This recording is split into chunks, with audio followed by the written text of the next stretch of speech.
Hello ladies and gentlemen, welcome to my channel. My name is George Kingori. I am your online finance guy who is here to motivate, to educate and to elevate you in your financial well-being. And here I talk about all matters finance, I talk about business, I talk about development and how you can be able to grow to be a better you in your financial affairs. So today I'm going to speak about the guys who are thinking about investing in Airbnb, or those who have invested in an Airbnb and are thinking that a income is not commensurate to the effort or the investment they have undertaken. So what is causing your Airbnb income not to be economical enough, not to be able to be productive enough to bring you that passive income that you desire? So one of the things that is making your Airbnb not be able to gain traction or gain value in your region or in your area is because it is not priced right. Remember, ladies and gentlemen,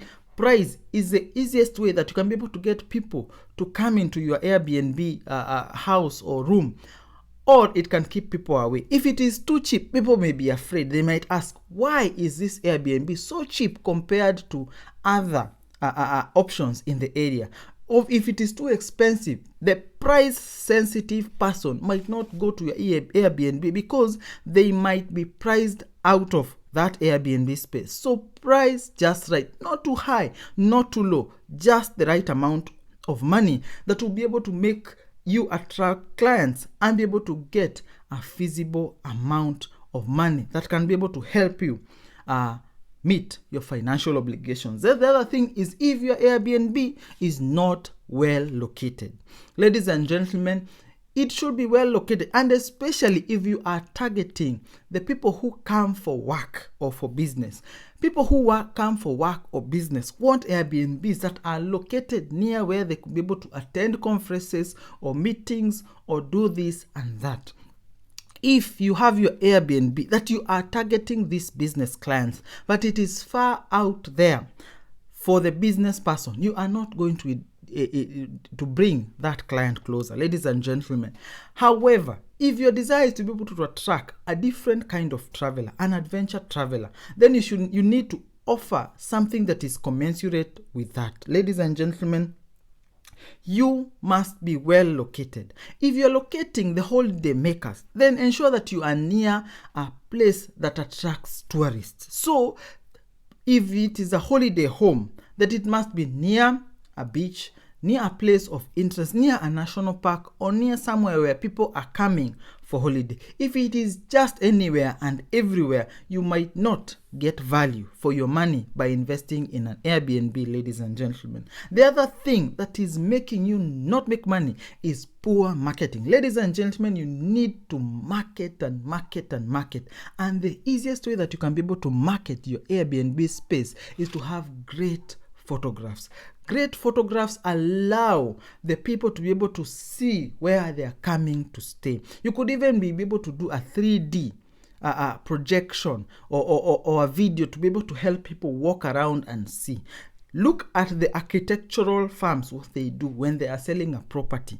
They allow people to be able to have options to walk in and walk around and see. Market your place. Remember, you are competing against other people. So you had better invest maybe in a photographer or somebody who will be able to do wonderful images, somebody who will be able to do wonderful captions, somebody who will be able to do wonderful write-ups, and you could be able to bring in that client to stay a little bit longer on your listing to enable them either book your listing or at least consider it for future bookings. Ladies and gentlemen, market, market, and market. You either sell or else you fail. Ladies and gentlemen, the other thing is maybe you have not received enough reviews.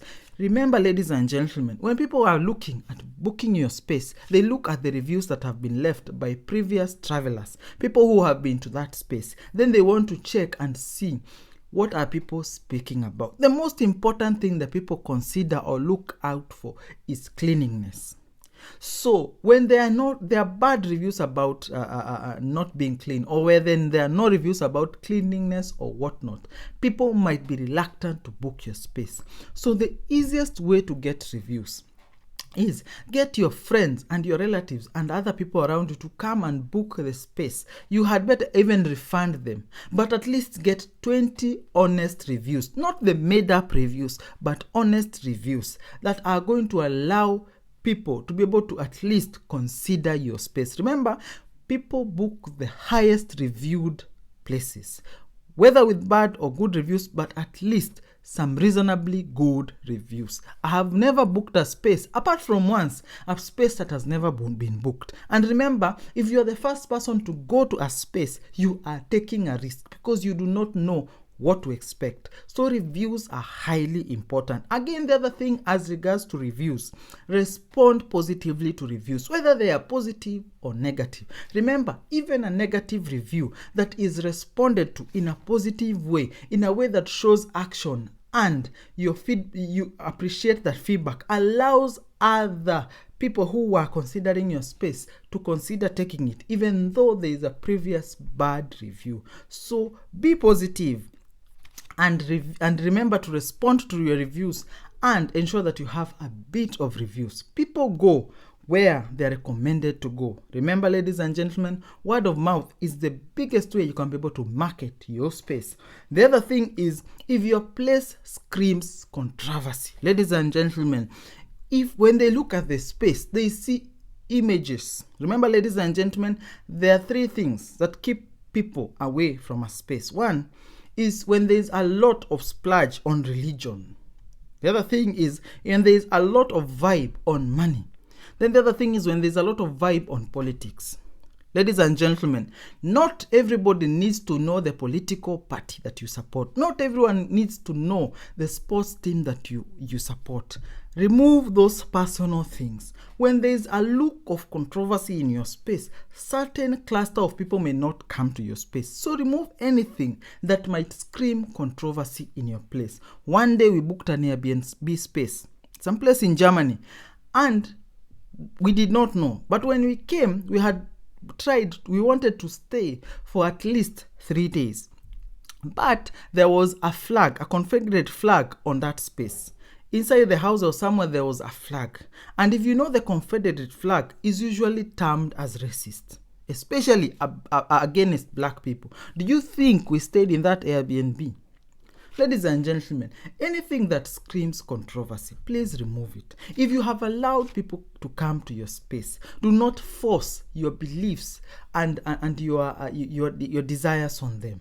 Please have a space that does not scream or try to force any ideal of religion on people. So avoid controversy and you'll see your Airbnb growing exponentially. The other thing is, if you have a poor design layout, ladies and gentlemen, people desire a clean space with limited things.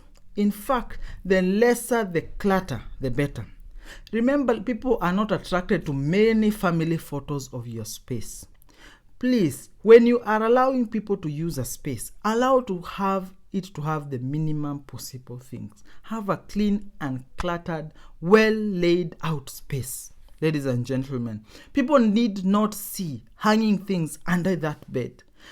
Remember, people who are so fearful of anything under the bed. So please have those funny things and many things hanging all around the wall and everywhere out of that space. You could even consider having a plant like that one, a real plant, because plants allow people to feel that the space exudes some level of relaxation. So ensure that you have these tips and others, and you could even research on them and help you to get a good layout for your space, because a good layout allows people to remember when they are considering several spaces, and they are more likely to book your space, meaning that you make more money. So the other thing that you need to do is ensure that you have a quantity discount. What is a quantity discount?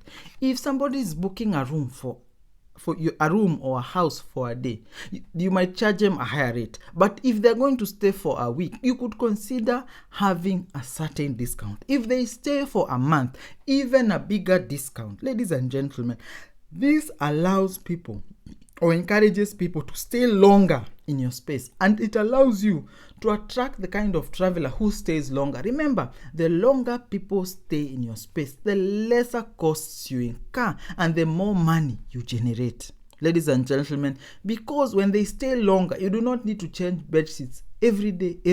It might stay for 2 days and then you change, so even the costs go down. So offer a quantity discount when people book for longer periods of time, and you could attract the kind of people who will earn you good money. Ladies and gentlemen, the other thing that you need to do is you could consider seasonal pricing. I know of somebody who offers an Airbnb, and their market and the Airbnb is near the UN complex in Gigiri, and their price fluctuates based on the timetable of the UN space there. So when there are many people who are coming for conferences, the rate of his space goes up even by 2 times, because there is greater demand in that area for that space. Then when there is no conference or anything like that, the demand goes down. So he's doing seasonal pricing and able to capture the maximum possible price on the demand that is available. Don't have a static price that just stands there. Have a price for the low season and a price for the high season, so that you can be able to maximize on the amount of money that you want to make in that space. So ladies and gentlemen, you don't need to have your space having the same price continuously, because then there is no motivation to the people who are there, who are coming, on which place to go and where. So ladies and gentlemen, ensure that you consider seasonal pricing. So the other thing that is making your Airbnb not make money is it is the wrong type of space. If you are trying to attract a business client, they are not going to share a room with your family. That is given. I will not come to a space as a business traveler when my organization can pay for any space. Then I come and share space with your family. I have nothing against your family, but this is a business traveler. So if that is the space that you are offering, you will not attract a business traveler. You will also not attract a family. Why? Because one, it is other people within that space. They want a certain level of privacy. Then you will also not attract a couple, because maybe they want their privacy and things like that. So you will not attract that kind of client. You'll most likely attract single people or friends who want to cut down on cost and be out and about, traveling throughout the day as they enjoy the sights and sounds of the area. So that is the kind of person that you're going to attract. So if your space does not allow a certain clientele to stay in that space, then you are not earning enough money. So ladies and gentlemen, consider the place where your location is, the kind of client that you are trying to attract, and the space that you are offering. It could play a big role in how people are going to book your space. Ladies and gentlemen, I hope that have been helpful to you. I hope that you have gleaned and you are growing. And even as you set up your Airbnb business, or even as you try to make your Airbnb business work, I hope that I have helped you and you have gleaned enough to help you succeed. If you like this channel, please leave a comment. Please remember to like this article, because when you like, this message reaches to more and more people. And consider subscribing here, so that this and many more articles can come direct to you, so that you can be able to learn and grow. Do enjoy your day.